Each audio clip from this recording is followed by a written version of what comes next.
Tournament এই tournament পরিচালনাকালে যখন আপনার যেসব ইউনিটি ক্লাবের এবং জাতীয়তাবাদী ছাত্রদল ফুলগাজী উপজেলা ফুলগাজী সদর ইউনিয়নের যেসব নেতৃবৃন্দ আছেন আপনার আন্তরিকতার সহিত এই মিনিবার দেশনেত্রী বেগম খালেদা জিয়া মিনিবার দিবারাত্রি টুর্নামেন্টটি সফলভাবে শেষ করবেন এবং সবাই আপ্রাণ চেষ্টার মাধ্যমে যাতে খেলার মধ্যে কোনো বিশৃঙ্খলা সৃষ্টি না হয় সেই দিকে সবাই সজাগ দৃষ্টি রাখার আহ্বান জানাচ্ছি।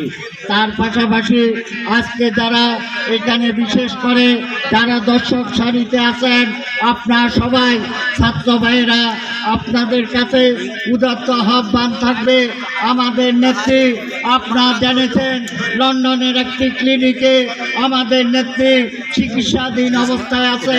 আমাদের নেত্রীর জন্য সবাই দোয়া করবেন এবং তিনি যেন সুস্থ হয়ে বাংলাদেশে ফিরে এসে আগামী জাতীয় সংসদ নির্বাচনে প্রতিদ্বন্দ্বিতা করে বাংলাদেশে আবার প্রধানমন্ত্রী নির্বাচিত হতে পারেন সেই জন্য আপনারা দোয়া করবেন এবং এই টুর্নামেন্ট প্রতি বছর আরম্ভ করার প্রতি বছর যাতে শুরু থাকে সেই ব্যাপারে আমি আয়োজক কমিটির কাছে উদাত্ত আহ্বান রাখবো এবং আগামীতে এই দেশনেত্রী বেগম খালেদা জিয়া যদি রাষ্ট্রীয় ক্ষমতা আল্লাহর রহমতে প্রতিষ্ঠিত হয় এবং আগামীতে প্রধানমন্ত্রী হিসাবে এই টুর্নামেন্টের একদিন উদ্বোধন করার জন্য বাংলাদেশ জাতীয়তাবাদী দল ফুলগাজী উপজেলা এবং ফেনীর সমন্বয়ক রফিকুল আলম মজনুর প্রচেষ্টায় আমরা ইনশাআল্লাহ আগামীতে সর্বাত্মকভাবে চেষ্টা চালিয়ে যাব এই টুর্নামেন্ট আগামীতে উদ্বোধন করানোর ব্যাপারে।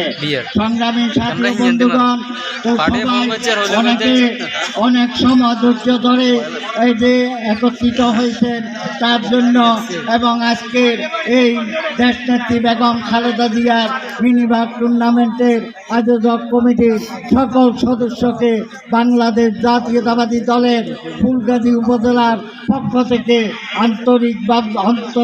অন্তরের অন্তঃস্থল থেকে শুভেচ্ছা অভিনন্দন জানিয়ে এবং আজকের এই টুর্নামেন্টের উদ্বোধন ঘোষণা করছি।